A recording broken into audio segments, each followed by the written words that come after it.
जय हिंद मेरे प्यारे बच्चों, कैसे हैं आप लोग। मैं हूं आपका केमिस्ट्री मेंटर कुणाल वर्मा यानी कि केवी सर फ्रॉम काशी। आज हम लोग जो टॉपिक पढ़ने वाले हैं, this is the most important topic of chapter chemical bonding, जिसको हम लोग मोलिकुलर ऑर्बिटल थ्योरी यानी कि MOT के नाम से जानते हैं।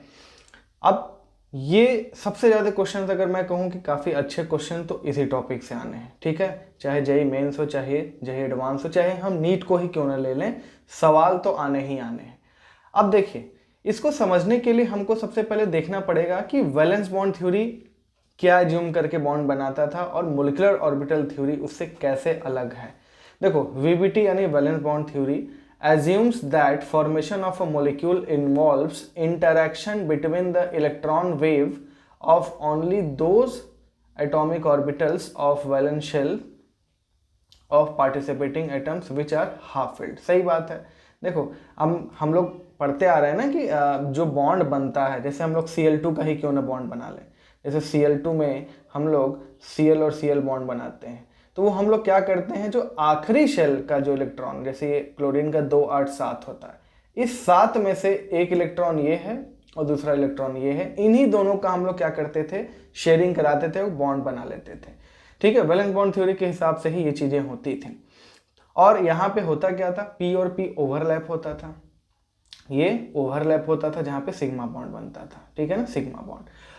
तो ये जो एटॉमिक ऑर्बिटल जो दो आपस में क्या करते थे, ओवरलैप करते थे, these atomic orbitals mix with one other to form molecular orbital of greater stability while all other orbitals remains undisturbed और maintain their indivisible identity। सही बात है। क्लोरीन की अगर हम बात करें तो जो 3p का जो डब्बा है लास्ट वाला, जैसे कि मैं बात करूं 3s2 3p5 होता है, ठीक है।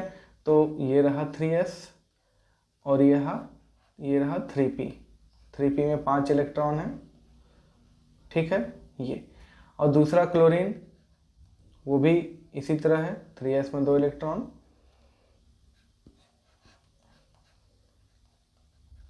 ठीक है। ये इन्हीं दोनों का क्या होता था, ओवरलैपिंग होता था, ठीक। अब ओवरलैपिंग हुआ, बाकी ये सब जो ऑर्बिटल्स हैं जो बॉन्डिंग में पार्टिसिपेट नहीं कर रहे हैं, मतलब वैलेंस बॉन्ड थ्योरी के हिसाब से ये सब बॉन्डिंग में पार्टिसिपेट ही नहीं करेंगे, इनकी कोई आइडेंटिटी लूज नहीं हुई। देखिए है क्या, ये जो एटॉमिक ऑर्बिटल था ये वाला, ठीक है ना, इसको हम लोग px मान लेते हैं, ये जो px है और ये px, ये जो आपस में ओवरलैप किए तो ये क्या बनाए, कुछ याद है, ये कुछ ऐसा, ये मोलिकुलर ऑर्बिटल बनाते हैं, ठीक है ना। ये क्या बनाते हैं, मोलिकुलर ऑर्बिटल बनाते हैं। इसी में क्या होता है, ये दोनों एटम का क्लोरीन का एटॉमिक ऑर्बिटल है, ये उनका न्यूक्लियस है और इसके बीच में ये क्या हो रहा है, ये ओवरलैपिंग हो जा रही है। ये कौन सा रीजन है, ये इलेक्ट्रॉन डेंसिटी यहाँ पे बढ़ रही है, ठीक है। बाकी मतलब ये ऑर्बिटल और ये ऑर्बिटल मिलके क्या बना लिए, मोलिकुलर ऑर्बिटल बना लिए। कौन सा मोलिकुलर ऑर्बिटल बना लिए, सिग्मा मोलिकुलर ऑर्बिटल। मतलब इन दोनों डब्बों की तो आइडेंटिटी चेंज हो गई। जब Cl में था तो ये एटॉमिक ऑर्बिटल था, जब Cl अकेला था तो ये नीचे वाला भी एटॉमिक ऑर्बिटल था। जब Cl2 बन गया, दोनों मिक्स हो गए, तो दोनों मिक्स हो गए तो ये दोनों अब Cl2 के अंदर मोलिकुलर ऑर्बिटल के नाम से जाना जाएगा, ठीक है ना, जाना जाता था। बाकी ये जो ऑर्बिटल्स हैं, 3s वाले एक ठो और 3p वाला जो 2 ठो ऑर्बिटल है जिसमें 2 इलेक्ट्रॉन्स हैं, ये वाला भी, ये सब की आइडेंटिटी हम ये मान के चलता था VBT की कोई चेंज नहीं हुआ। मतलब ये अभी भी, पहले भी एटॉमिक ऑर्बिटल थे, अब भी ये एटॉमिक ऑर्बिटल ही हैं। इनफैक्ट अंदर भी जो 1s2 2s2 2p6, ये जो 2p में 3 डब्बे हैं, 2s में 1 डब्बा है, 1s में जो एक ऑर्बिटल है, ये सब के सब अभी भी एटॉमिक ऑर्बिटल के ही नाम से जाने जाएंगे, ठीक है, अकॉर्डिंग टू VBT। मतलब है क्या, सीधी सी बात है, जो ऑर्बिटल बॉन्डिंग में पार्टिसिपेट कर रहा है केवल उसी की आइडेंटिटी चेंज हुई, वही मोलिकुलर ऑर्बिटल बना। This is according to valence bond theory. और वैलेंस बॉन्ड थ्योरी ये भी कहता है कि केवल जो आखिरी शेल के ही इलेक्ट्रॉन्स हैं वही बॉन्डिंग में पार्टिसिपेट कर सकते हैं, इनर के बिल्कुल नहीं कर सकते। और वही ऑर्बिटल आउटर मोस्ट के करेंगे जो ऑर्बिटल जिस ऑर्बिटल में एक इलेक्ट्रॉन हो, वही ऑर्बिटल की ओवरलैपिंग होगी सिग्मा बॉन्ड बनाने में जिसमें सिंगल इलेक्ट्रॉन हो, ठीक है ना। और उनका अपोजिट दोनों का क्या होना चाहिए, स्पिन कैसा होना चाहिए, अपोजिट होना चाहिए। ये सब बात वीबीटी में आप पढ़ चुके हैं। बाकी जो इलेक्ट्रॉन जो बॉन्डिंग बनाने में डब्बों का ओवरलैपिंग हो रहा है, उसके अलावा जितने भी डब्बे हैं वो सारे के सारे का कोई आइडेंटिटी चेंज नहीं होता है। This is according to VBT. बात समझ में आ रही है? But it cannot be correct because the nucleus of one approaching atom affects the electron wave of nearly all the orbitals of other atom। बात समझ में आ रही है क्या? देखो, ये जो न्यूक्लियस वाली बात हम बता रहे हैं, जैसे जैसे ये H2 है, हम VBT की बात कर रहे हैं, ये हाइड्रोजन एटम का ये न्यूक्लियस और ये दूसरा हाइड्रोजन एटम का, ठीक है, थोड़ा शेप गड़बड़ हो गया है, उसको आप लोग मान लेंगे उसी तरह। ये हाइड्रोजन है और ये भी हाइड्रोजन, दोनों के पास एक एक इलेक्ट्रॉन है, एक को डॉट एक को क्रॉस हम बोल लेते हैं।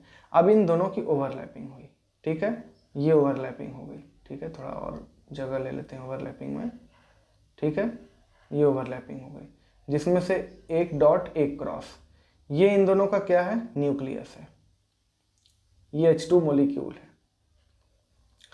अब हाइड्रोजन का 1s1 और इस हाइड्रोजन का भी 1s1, यानी कि एक डब्बा जिसमें इलेक्ट्रॉन क्लॉकवाइज है और दूसरा एंटी क्लॉक, किसी को भी क्लॉक किसी को भी एंटी क्लॉक मान सकते हो।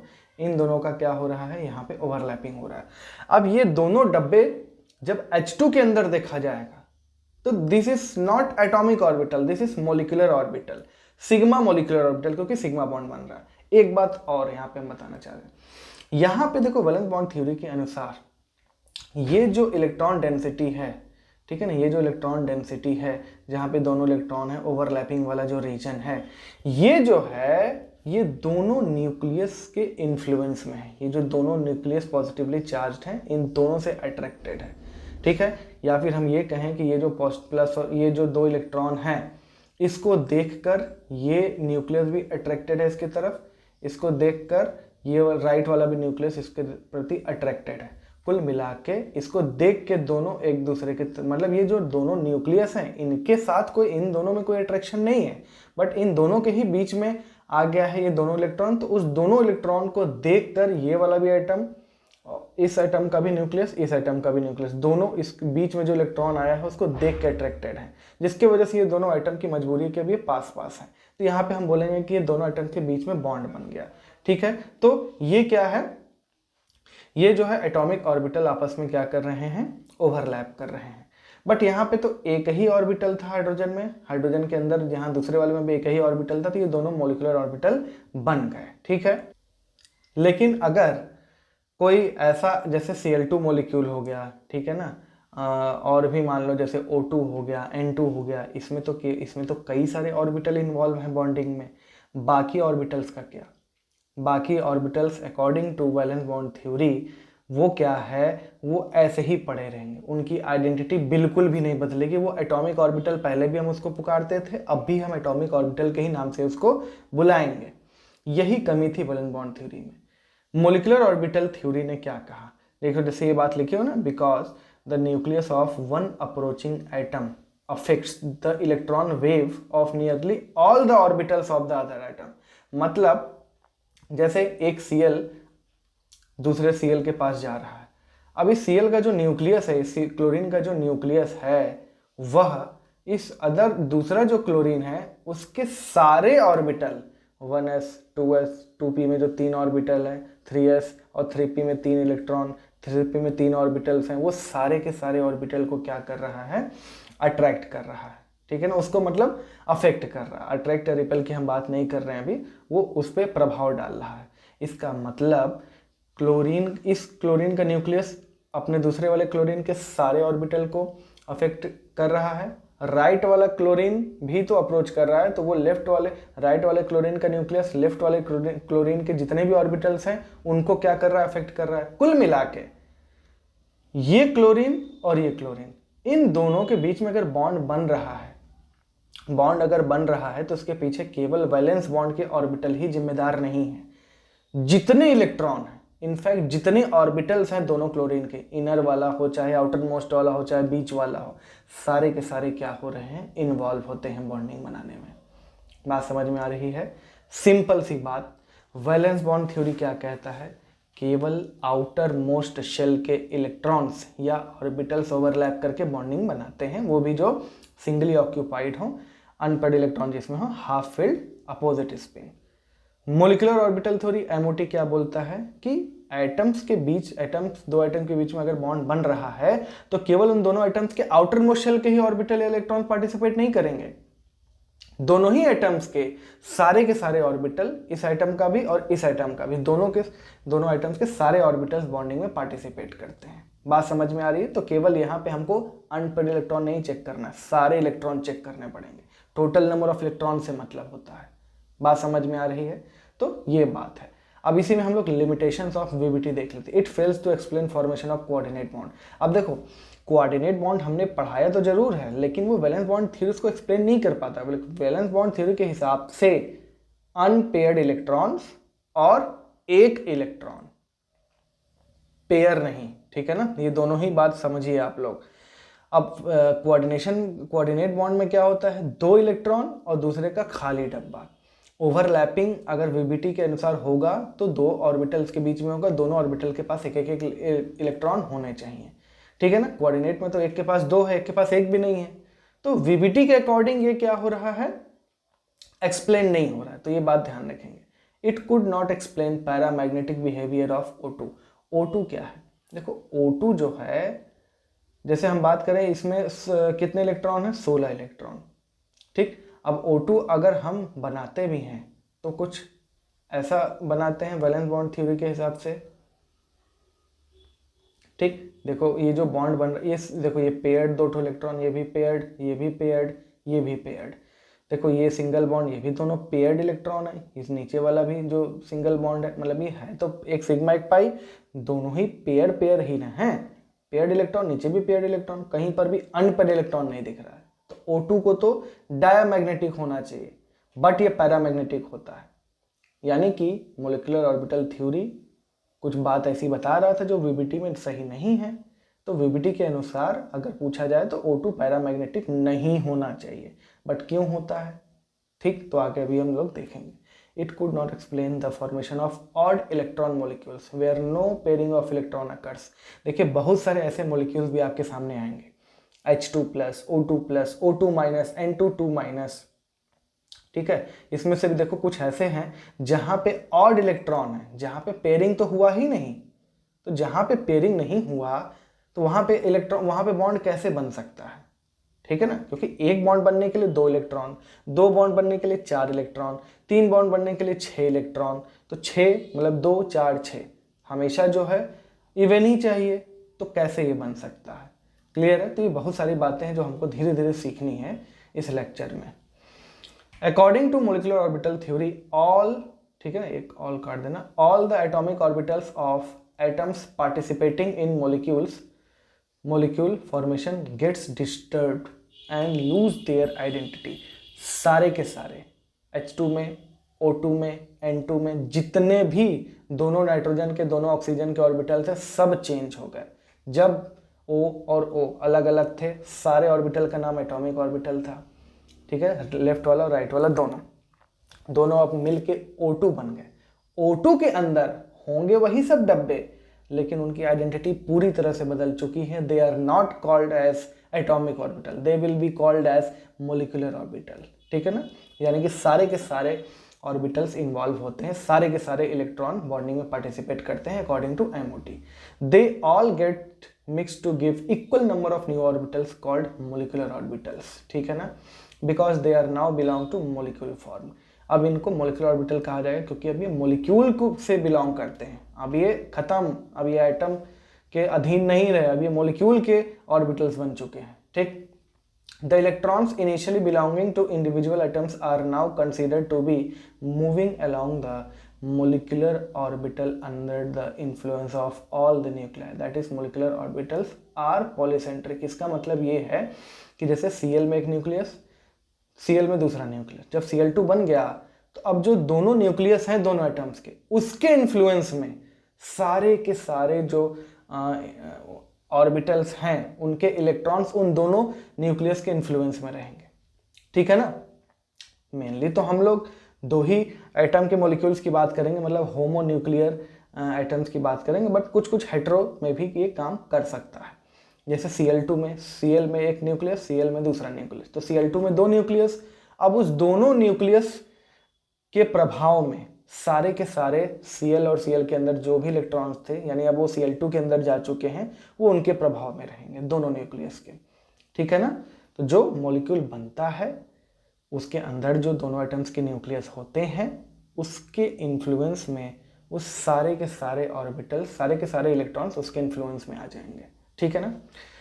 मोलिकुलर ऑर्बिटल्स क्या होते हैं? The region in space compromising the nuclei of the combining atoms around which there is maximum probability of finding electrons. ठीक है, अभी हम फाइंडिंग इलेक्ट्रॉन डेंसिटी अभी हम बनाएंगे तो हम सीख लेंगे। Molecular orbital are arranged in increasing order of energy just like increasing energy, just like atomic orbitals, and filling of electrons in molecular orbitals follow of Bohr principle and Hund's rule। कहीं पर भी कोई भी डब्बा आएगा, मतलब Hund's rule of Bohr principle, ये सब का क्या मतलब है कि जैसे एटॉमिक ऑर्बिटल में 1s 2s 2p, ठीक है ना, फिर 3s, फिर 3p, फिर 4s, फिर 3d, हम लोग बढ़ते हुए एनर्जी के क्रम में बढ़ते थे इलेक्ट्रॉन को। मोलिकुलर ऑर्बिटल में भी हम एनर्जी के बढ़ते हुए क्रम में ही भरेंगे। बात समझ में आ रही है। और यहाँ पर भी एक ऑर्बिटल, जैसे एटॉमिक ऑर्बिटल में एक डब्बा में 2 ही इलेक्ट्रॉन आता था, मोलिकुलर ऑर्बिटल में भी एक डब्बे में 2 ही इलेक्ट्रॉन आएगा। ये बात को ध्यान रखिए। बात समझ में आ रही है। और इलेक्ट्रॉन जब भी हम भरेंगे तो वैसे ही भरेंगे जैसे ये भरते थे ना, एक एक पहले भर लेते हैं, उसके बाद जब सब सिंगली ऑक्यूपाइड हो जाते हैं तब पेयरिंग कराना चालू करते हैं। तो ये भराएगा तो ऐसे ही। ठीक है, clear. There are 2 types of molecular orbital formed by linear, ठीक है ना, ये linear combination होगा, इसको लिख लो, linear combination of atomic orbitals यानी LCAO, that is bonding molecular orbital and anti bonding molecular orbital। अब देखिए, अब और भी चीज़ें समझने वाली बात है। ठीक है, जैसे linear combination क्या मतलब है इसका? अगर एक एटॉमिक ऑर्बिटल और इधर भी दूसरा एटॉमिक ऑर्बिटल, दो, जैसे हाइब्रिड ऑर्बिटल में आपको याद है कि जितने भी डब्बे मिलते थे उतने ही डब्बे नए बनते थे, बट वो नए डब्बे अब जो हैं वो हाइब्रिड ऑर्बिटल कहलाते हैं। वो पूरी तरह से उनकी प्रॉपर्टी बदल चुकी है। ठीक है, उनका शेप बदल चुका है, एनर्जी बदल चुका है, सबका एनर्जी अलग अलग था, अब सब एक जैसे एनर्जी के हो गए। ठीक है, मतलब कि एटॉमिक ऑर्बिटल से हाइब्रिड ऑर्बिटल डिफरेंट होती है। बात समझ में आ रही। और जितने मिक्स होते हैं उतने ही बनते हैं। तो सिमिलरली कितने एटॉमिक ऑर्बिटल मिलेंगे? अगर 10 एटॉमिक ऑर्बिटल मिल रहे हैं तो 10 ही नए मोलिकुलर ऑर्बिटल बनेंगे, जिसमें आधे बॉन्डिंग मोलिकुलर ऑर्बिटल होंगे और आधे एंटी बॉन्डिंग मोलिकुलर ऑर्बिटल होंगे। देखिए कहीं पर भी अब इलेक्ट्रॉन है क्या, मतलब ऑर्बिटल होता क्या ऑर्बिटल सच में कोई डब्बा होता है? ऐसा कोई डब्बा हमको दिखाई देगा? जी नहीं, ये तो वेव होता है ना, इलेक्ट्रॉन वेव होता है। ठीक है ना, जैसे ये वेव है ना इलेक्ट्रॉन, ये ऐसा होता है। अब अगर ऑर्बिटल की ओवरलैपिंग हो रही है, इसका मतलब वेव का मिलन हो रहा है, वेव आपस में मिल रहे हैं। वेव अब जब आपस में मिलते हैं तो आप लोग वेव ऑप्टिक्स में अच्छे से पढ़े होंगे, या फिर अगर नहीं पढ़ा तो अभी पढ़ेंगे। वेव ऑप्टिक्स में इंटरफेरेंस होता है, और इंटरफेरेंस होता है तो एक कंस्ट्रक्टिव इंटरफेरेंस होता है और एक डिस्ट्रक्टिव इंटरफेरेंस होता है। अभी हम इसके बारे में आते हैं। According to LCAO in homo atomic molecules, देखो होमो का मतलब जैसे N2 O2 H2 Li2 B2 C2, ठीक है ना, जो सेम, दोनों सेम एटम होंगे। इनफैक्ट हेटेरो पे भी लगाएंगे हम लोग, जो हमारे सिलेबस में वो लगाएंगे, जैसे CO हो गया, ठीक है ना, NO हो गया, इन सब में भी हम क्या लगाएंगे? ठीक है, H2 प्लस में भी लग सकता है, N2 माइनस में भी लग सकता है, O2 प्लस में भी लग सकता है, इन सब में भी लगेगा। ठीक है, तो देखिए नाइट्रोजन में है क्या? नाइट्रोजन में 1s 2s 2p में 3 डब्बे हैं, तो 2px 2py 2pz। ठीक है, तो दूसरा नाइट्रोजन ये हमको N2 बनाना है, तो N2 में ये इतने सारे एटॉमिक ऑर्बिटल्स नाइट्रोजन के, इतने सारे दूसरे एटॉमिक ऑर्बिटल्स दूसरे नाइट्रोजन के एटॉमिक ऑर्बिटल्स। कितने एटॉमिक ऑर्बिटल्स? 2 2 4 2 6 2 8 2 10। तो 10 मोलिकुलर ऑर्बिटल बनेंगे। ठीक है ना, 10 ऑर्बिटल बनेंगे मॉलिक्यूलर ऑर्बिटल, जिसमें से आधे बॉन्डिंग वाले होंगे और आधे एंटी बॉन्डिंग वाले होंगे। ये सब देखो, आज मैं जो भी बोल रहा हूँ एक एक वर्ड ध्यान से सुनना और एक एक वर्ड आपको नोट भी कर लेना है। जरूरी नहीं है, ये नहीं कि पढ़ लिया पूरा और स्क्रीनशॉट लेके रख लिया, बिल्कुल नहीं, आपको लिखना पड़ेगा। देखिए, अगर आपको सीधी सी बात है, केवल ऑनलाइन के भरोसे अगर बहुत सारी काम करना है, सिलेक्शन लेना है, तो आपको एक एक चीज़ लिखनी पड़ेगी। सबसे बड़ा ड्रॉबैक यही है ऑनलाइन में कि देखिए बच्चे क्या करते हैं, स्क्रीनशॉट लेके पढ़ लिया और बाद में कुछ समझ में नहीं आ रहा। This is the major problem बेटा, 80% से 90% तक का यही प्रॉब्लम है। ठीक है, तो ध्यान रखेंगे, आपको लिखना पड़ेगा। ठीक है, तो ये बात हो गई। चलिए, तो 2 2 4 2 6 2 8 2 10 यानी 10 मोलिकुलर ऑर्बिटल बनेंगे, जिसमें से 5 बॉन्डिंग मोलिकुलर ऑर्बिटल और 5 एंटी बॉन्डिंग मोलिकुलर ऑर्बिटल। ठीक है, अब देखिए एटॉमिक ऑर्बिटल को हम लोग कैसे रिप्रेजेंट करते हैं भाई, डब्बा SPDF, हम डब्बा ही तो बनाते हैं जिसको हम लोग बोलते हैं ऑर्बिटल्स, SPDF, यानी एटॉमिक ऑर्बिटल्स को SPDF ऐसे डिनोट करते हैं, SPDFGH। ठीक है, F के आगे तो आता ही नहीं है कहानी। मॉलिक्यूलर ऑर्बिटल को कैसे डिनोट करेंगे, सिग्मा, पाई, डेल्टा ऐसे करके, जिसमें से मॉलिक्यूलर ऑर्बिटल रहेंगे वो सिग्मा, पाई, डेल्टा। ठीक है ना, मतलब मॉलिक्यूलर ऑर्बिटल रहेंगे तो sigma, pi, delta. Anti bonding molecular orbital रहेंगे तो sigma star, pi star, delta star. Clear, तो ये बात आपको समझनी पड़ेगी। ठीक है, तो ये कैसे डिनोट करते हैं ये भी समझ लीजिए। Bonding molecular orbital is form by constructive interference, ठीक, of atomic orbitals and anti bonding molecular orbitals, ये शॉर्ट फॉर्म में हम ABMO और BMO लिखे हैं, is form by destructive interference of atomic orbitals. ठीक है, चलिए अब हम लोग थोड़ा सा देख लेते हैं। देखिए, अब आप लोग देखिए भाई, है क्या, ऑर्बिटल वेव होता है।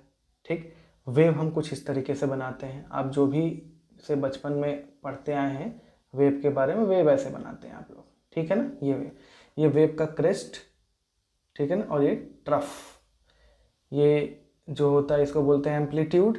ठीक, तो एम्पलीट्यूड, ये सब बातें हम एक बार पढ़ा भी चुके हैं। चलिए, अब जैसे मान लो ये प्लस और माइनस क्या है, ये वेव फंक्शन का साइन है, ये वेव फंक्शन का साइन है। बहुत डिटेल में आप वेव को फिजिक्स में पढ़ेंगे, तो मैं उसमें बहुत ज़्यादा डिटेल में नहीं जाने वाला हूँ। बस देखिए, जैसे ये प्लस लिखा हुआ है, माइनस लिखा है, ये ऊपर भी प्लस है, ये माइनस है। अगर दोनों वेव सेम फंक्शन वाले हैं, ठीक है ना, दोनों का एम्पलीट्यूड क्या हो जाएगा, तब ऐड हो जाएगा। देखो ये जितना ऊंचा दिख रहा है, अब ये देखो बहुत बड़ा सा ऊंचा दिख रहा है, और ये नीचे जो क्रेस्ट है ये भी एम्पलीट्यूड क्या हो जाएगा, ये बढ़ जाएगा। ठीक, ये चीज है। अब देखिए, अब यहां पे देखो है क्या, ये दोनों प्लस और माइनस, और ये माइनस और प्लस, दोनों वेव अपोजिट फंक्शन के हैं, बट ध्यान देना दोनों सेम फंक्शन के वेव हैं, दोनों को जोड़ दिए तो कंस्ट्रक्टिव इंटरफेरेंस हो गया। ये कंस्ट्रक्टिव मतलब क्या है, कंस्ट्रक्शन, बनाने का काम, बॉन्ड बनाने का काम। ठीक है, ये जो कंस्ट्रक्टिव इंटरफेरेंस है, ये जो बनेगा, ये बॉन्डिंग मॉलिक्यूलर ऑर्बिटल बनेगा, ऐसा मॉलिक्यूलर ऑर्बिटल जो बॉन्ड बनाना चाहता है। और ये देखो यहां पर भी, ये मत सोचना कि अरे सर ये तो अलग अलग जो है वेव फंक्शन है, अलग अलग वेव फंक्शन है, लेकिन इसको और इसको माइनस कर रहे हैं। अब जरा तुम मैथ लगाओ, जैसे ये ऊपर वाला ये देखो प्लस है, उसमें से उसी में देखो ये नीचे है माइनस। अब हम जैसे मान लो कुछ ऐसा है, x minus of minus Y, अगर हम ऐसा कुछ करें तो ये असल में x प्लस वाई ही तो हो जाएगा, यानी कि ये दोनों ये ऐड हो रहा है। ध्यान से सुनो, कंस्ट्रक्टिव इंटरफेरेंस का मतलब दो सेम साइन के वेव, ठीक है, दो सेम वेव दोनों को जोड़ दिया, ये हो गया कंस्ट्रक्टिव इंटरफेरेंस। या फिर दो अपोजिट वेव को हम एक वेव में से दूसरा उसका अपोजिट वेव घटा रहे हैं तो भी दोनों ऐड ही हो जाएंगे। जस्ट मैथमेटिक्स है, यहां पे देखो प्लस माइनस और ये माइनस माइनस प्लस हो जाएगा, ऐसे समझो, तो ये दोनों फिर से बढ़ जाएंगे। ये दोनों कंस्ट्रक्टिव इंटरफेरेंस है, माइनस, ठीक है ना, और माइनस साथ में प्लस, तो ये माइनस ही रह जाएगा, माइनस वाला भी देखो बढ़ गया एम्पलीट्यूड। तो ये बात समझिए, कंस्ट्रक्टिव इंटरफेरेंस है। ठीक है। डिस्ट्रक्टिव में क्या है, देखो सेम, यहाँ पे देखो नीचे वाला पहले देख लो या ऊपर वाला देख लो पहले।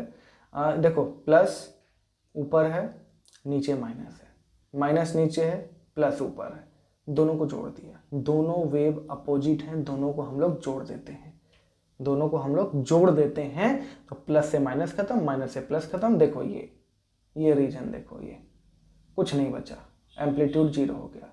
ये एंटी बॉन्डिंग मॉलिक्यूलर ऑर्बिटल बना। ठीक है, ध्यान रखना। ठीक है, और यहाँ पे देखो दोनों सेम वेव फंक्शन है, दोनों सेम है, ये दोनों तो सेम मतलब अपोजिट थे, दोनों को जोड़ दिया, दोनों खत्म। दोनों अगर सेम ही हैं, अब हम x में से x घटा दें तो क्या बचेगा, 0 ही तो बचेगा। तो ये भी डिस्ट्रक्टिव इंटरफेरेंस है, ये भी ABMO है। पीछे दोनों BMO थे, ये ABMO थे। और ध्यान रखना, एनर्जी की हम बात करें तो ABMO का एनर्जी ज़्यादा होता है बॉन्डिंग मॉलिक्यूलर ऑर्बिटल से। ये बात आप लोग ध्यान रखेंगे। बात समझ में आ रही है? चलिए इसको नोट करिए, नोट कर लो। हो गया? चलिए हम लोग आगे बढ़ते हैं।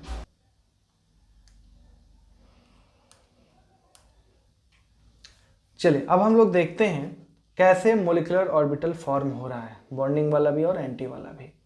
ठीक है, सबसे पहले sigma molecular orbital, sigma MO।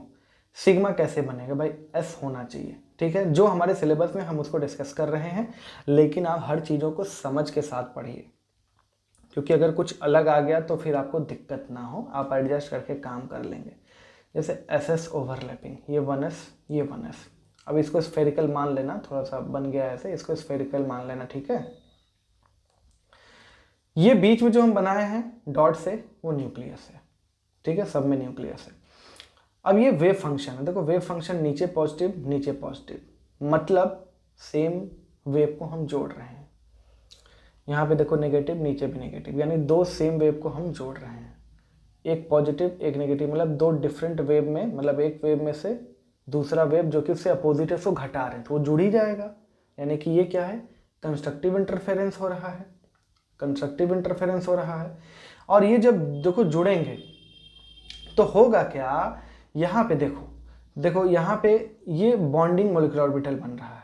Bonding molecular orbital में आप ध्यान से देखिए, ये जो बीच में मोटा हो गया, मतलब ये बीच में इतना, ये रीजन जो है ये मोटा हो गया। ये मोटा इसलिए हुआ क्योंकि इलेक्ट्रॉन डेंसिटी कहीं पर भी, अगर इलेक्ट्रॉन डेंसिटी, मतलब ऐसे समझो, मैं लिख भी देता हूं, अगर इलेक्ट्रॉन डेंसिटी जो है इज इन बिटवीन न्यूक्लियस, तो वो क्या हो जाएगा, बॉन्डिंग मॉलिक्यूलर ऑर्बिटल हो जाएगा। क्या हो जाएगा, बॉन्डिंग। और अगर दोनों न्यूक्लियस पास में आ जाए, एडजेसेंट मतलब अगल बगल, एकदम न्यूक्लियस एडजेसेंट हो जाए, तो वो एंटी बॉन्डिंग मॉलिक्यूलर ऑर्बिटल। ध्यान से समझना, जब भी 1s और 1s मिलेगा, एक बॉन्डिंग मॉलिक्यूलर ऑर्बिटल बनेगा और एक एंटी बॉन्डिंग बनेगा, निश्चित है। मतलब बॉन्डिंग मॉलिक्यूलर ऑर्बिटल ऐसा, मतलब ऐसा ओवरलैपिंग होगा जो चाहेगा कि बॉन्डिंग हो, और एंटी बॉन्डिंग जो कि चाहेगा कि नहीं हो। ठीक है, दोनों में से जो फैक्टर भारी पड़ेगा तो वो मॉलिक्यूल एग्जिस्ट करेगा, नहीं करेगा। अगर मान लो एंटी बॉन्डिंग वाला फैक्टर भारी पड़ रहा है तो बॉन्ड नहीं बनेगा, मॉलिक्यूल अनस्टेबल होगा। ये चीज़ तो हम नेक्स्ट लेक्चर में हालांकि सीखेंगे, जब हम लोग फिलिंग करेंगे मॉलिक्यूलर ऑर्बिटल में इलेक्ट्रॉन्स की। चलिए तो देखिए, ये जो है इलेक्ट्रॉन डेंसिटी, देखिए दोनों न्यूक्लियस के इन्फ्लुएंस में है, दोनों न्यूक्लियस के बीच में है। इसको हम लोग बोलेंगे bonding molecular orbital sigma 1s। यहाँ पे देखो नोडल प्लेन 0 है, इसलिए क्या है, ये गलत लिख गया, जीरेड। क्या हो जाएगा ये, जीरेड।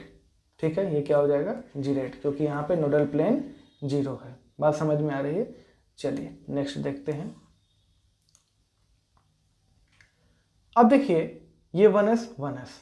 अब इस बार देखो यहाँ पे प्लस है, यहाँ पे माइनस है। दो अपोजिट वेव क्या हो रहे हैं, इंटरफेयर कर रहे हैं। दो अपोजिट वेव को हम जोड़ रहे हैं, दो अपोजिट वेव को हम लोग जोड़ रहे हैं, तो इसके साथ मिलके दोनों क्या हो जाएंगे, खत्म हो जाएंगे। इसका मतलब देखो यहाँ पे न्यूक्लियस एकदम पास आ गया, ये हो गया नोडल प्लेन।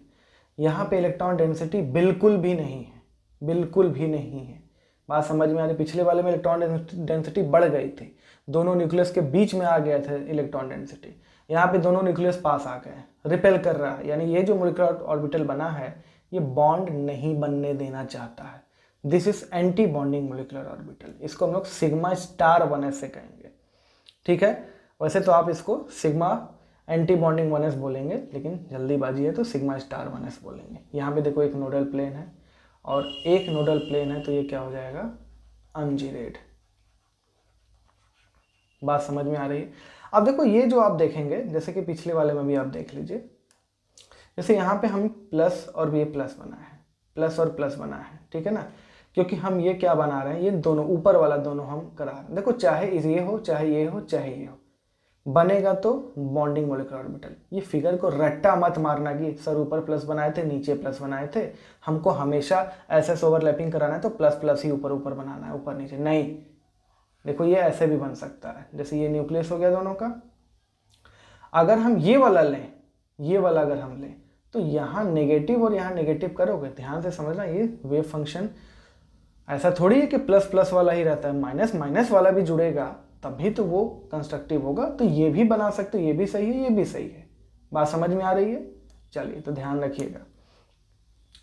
अब देखो जैसे ये है प्लस और माइनस दिख रहा है, आप सिमिलरली माइनस और प्लस भी बना सकते हैं, ऐसा कोई वो नहीं है, ठीक है ना, इधर माइनस इधर प्लस, कोई उसमें प्रॉब्लम नहीं है। क्लियर है? चलिए अब हम लोग नेक्स्ट देखते हैं। क्लियर है? मतलब यहाँ पे अगर इसको लेफ्ट कर दें, इसको राइट कर दें, तो यहाँ माइनस यहाँ प्लस भी हो सकता है। तो वही बात होगी, मैं फिर से बता रहा हूँ, क्वेश्चंस अगर कुछ अजीब सा आ गया, कठिन सा आ गया आपको फंसाने के लिए कि देखो देखो पूरा पढ़ा है कि नहीं, तो ध्यान रखना इस चीज़ को, ठीक। चलिए अब हम लोग पी और पी ओवरलैपिंग देखते हैं। देखिए इंटर न्यूक्लियर एक्सिस 99.9% केसेस में जेड ही होता है, ठीक है, कुछ नहीं बोला है तो जेड, ठीक। अगर कुछ बोल दिया, अब जैसे क्या है, मान लो इंटर न्यूक्लियर एक्सिस एक्स है, इंटर न्यूक्लियर एक्सिस एक्स है और पी एक्स ओवरलैपिंग करा रहे, तो ये क्या हो गया? सिग्मा बॉन्ड हो गया, ठीक है ना, हेड ऑन ओवरलैपिंग हो गया। अगर इंटर न्यूक्लियर एक्सिस एक्स है और पी वाई को करा रहे हो तो ये कोलेट्रल, या पी जेड को करा रहे हो तो कोलेट्रल। तो ध्यान से समझना, इंटर न्यूक्लियर एक्सिस क्या है? जेड माना जा रहा है। कुछ और भी माना जाएगा तो आप उसके लिए तैयार रहें, माना नहीं जाएगा चिंता मत करिए, ठीक है। तो ये क्या है? ये 2p जेड है और ये भी 2p जेड है, क्योंकि हमको अभी हम सिग्मा मोलिकुलर ऑर्बिटल की बात कर रहे हैं। ये भी सब 2p जेड है, 2p Z, 2p Z, 2p Z. अब देखो यहाँ पे दोनों लोब, इसका नेगेटिव वेव फंक्शन, दोनों आपस में प्लस हो रहे हैं, दोनों आपस में कंस्ट्रक्टिव इंटरफेरेंस हो रहा है। तो देखो यहाँ पे ये मोलिकुलर ऑर्बिटल बन गया, बॉन्डिंग मोलिकुलर ऑर्बिटल, ठीक है ना। नोडल प्लेन यहाँ पे एक भी नहीं है, 0, ठीक। क्या आप दिमाग में ये सोच रहे हैं कि कहीं पर भी सर BMO बन रहा है तो नोडल प्लेन 0 होगा? बिल्कुल नहीं, ध्यान से समझिए, अभी आगे आएगा, बॉन्डिंग भी रहेगा, उसमें भी नोडल प्लेन एक ठो रहेगा। अब देखो जैसे ये है प्लस और प्लस, अब जैसे यहाँ पे हम नेगेटिव बनाते हैं, रट्टा मत मारना कि सर बीच में प्लस बनाए थे, आप इसको ऐसे भी बना सकते हैं, ठीक है, ये तो सही है। अगर हम इसको देखें तो देखो यहाँ पे माइनस, ठीक है, यहाँ पे माइनस हो जाएगा, ठीक है, यहाँ पे माइनस हो जाएगा और यहाँ पे प्लस हो जाएगा। तो ये सब वेव फंक्शन के साइन के कारण हो रहा है। ये भी सिग्मा 2p जेड ही है, ये भी सिग्मा 2p जेड ही है, तो इस बात का ध्यान रखेंगे आप लोग। क्लियर है? यहाँ पे नोडल प्लेन बिल्कुल नहीं है, 0 है।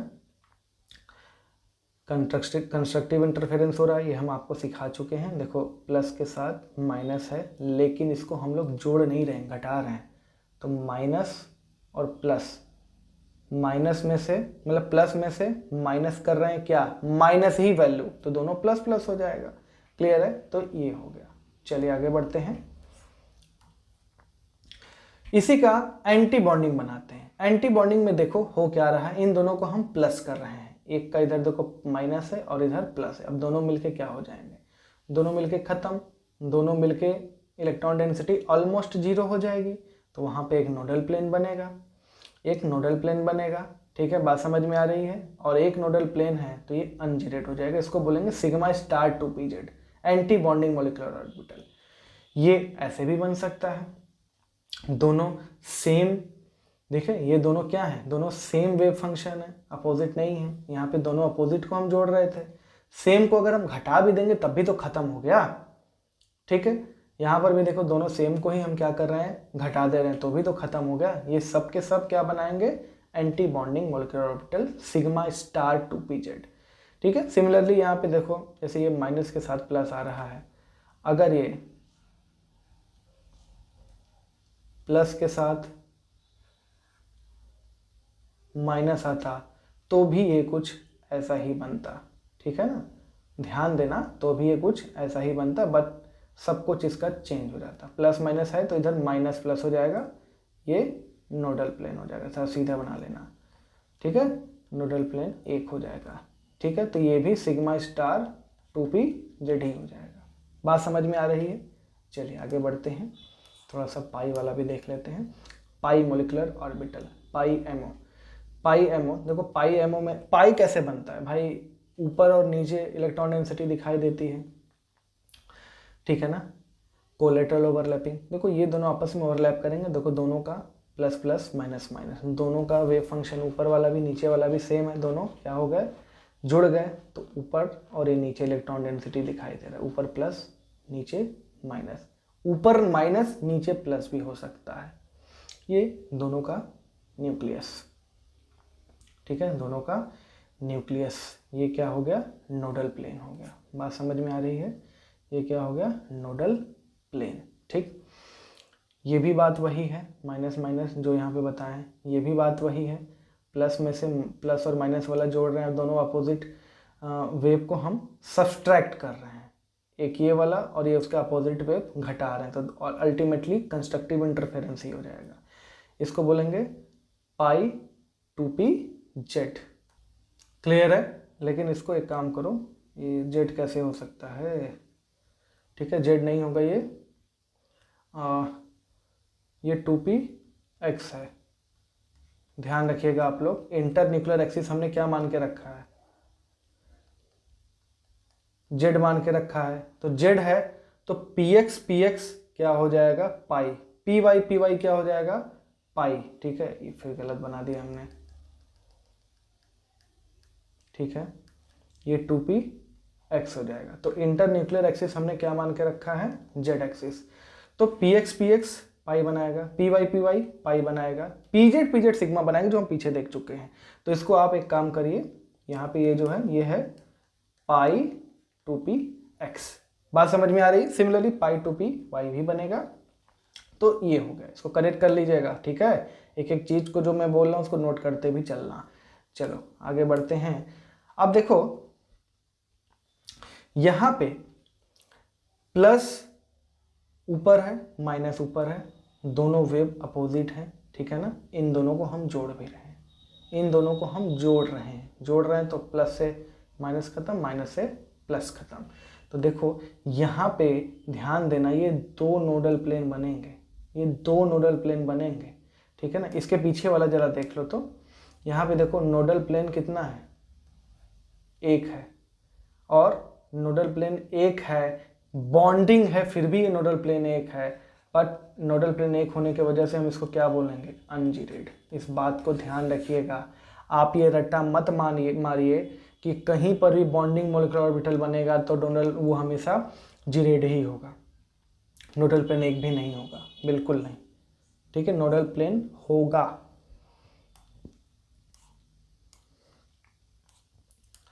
ठीक, चलिए देखिए ये क्या है, यहां पर पाई स्टार 2px ABMO, दो नोडल प्लेन, इसीलिए ये जीरेड है। ठीक है, इसीलिए क्या है, ये जीरेड है, तो पाई स्टार 2px में जीरेड होगा। बात समझ में आ रही है। देखो प्लस माइनस, या प्लस प्लस है दोनों को घटा दो, या माइनस माइनस है दोनों को घटा दो, एक इधर नोडल प्लेन, एक इधर नोडल प्लेन। क्लियर है ये। तो चलिए बच्चों, आज हम लोग जो है सीख लिए हैं, क्या सीख लिए हैं कि मोलिकुलर ऑर्बिटल थ्योरी हमसे कहता क्या है। कौन कौन से मॉलिक्यूलर ऑर्बिटल होते हैं, सिग्मा पाई कैसे ओवरलैपिंग होती है, कौन जेडेड होता है कौन अनजेडेड होता है, लिमिटेशन क्या थी वैलेंस बॉन्ड थ्योरी की, मॉलिक्यूलर ऑर्बिटल कौन कौन से होते हैं, ठीक है, सिग्मा 1s, ठीक है, उसी तरह सिग्मा 2s भी होगा, सिग्मा स्टार, ठीक है, पाई स्टार, पाई, सब सिग्मा पाई सब के सब क्या होंगे, बॉन्डिंग वाले भी होंगे एंटी बॉन्डिंग वाले भी होंगे। अब हम नेक्स्ट लेक्चर में इनमें इलेक्ट्रॉन भरेंगे। इलेक्ट्रॉन भरेंगे तो हम क्या देखेंगे उसमें, पहली बात तो इलेक्ट्रॉन भराएगा कैसे, एनर्जी के बढ़ते हुए क्रम में। अब एनर्जी का बढ़ता हुआ क्रम यहाँ पे n+l, ऐसा तो कोई रूल है नहीं कि एनर्जी का n+l रूल लगा लिया और याद कर लिया, वहाँ पे हम लोग देखेंगे। अभी नेक्स्ट लेक्चर में हम लोग देखेंगे कि मॉलिक्यूलर ऑर्बिटल को कैसे बढ़ते हुए एनर्जी के क्रम में अरेंज किया जाता है, ठीक है, और इलेक्ट्रॉन हम लोग भरेंगे। अब अगर इलेक्ट्रॉन BMO में ज़्यादा पाए गए, ABMO में कम है, तो मॉलिक्यूल एग्जिस्ट करेगा। अगर ABMO और BMO में बराबर है, इसका मतलब बॉन्डिंग बनाने वाले जितने इलेक्ट्रॉन हैं और बॉन्ड नहीं बनाने वाले जितने इलेक्ट्रॉन हैं दोनों बराबर हैं, तो बॉन्ड नहीं बनेगा, ठीक है। या फिर ABMO वाले ज़्यादा हो गए तो भी क्या हो जाएगा, बॉन्ड नहीं बनेगा। तो ये सब बातें हम लोग नेक्स्ट क्लास में करेंगे। आज का लेक्चर बहुत ज़्यादा इंपॉर्टेंट था, नहीं समझ में आया या 80% समझ में आया, 60% समझ में आया, 40% समझ में आया, दोबारा इसको पढ़ लेना, ठीक है, अच्छे से आपको इसको पढ़ना ही पड़ेगा। चलिए तो मिलते हैं अगले क्लास में, तब तक के लिए जय हिंद।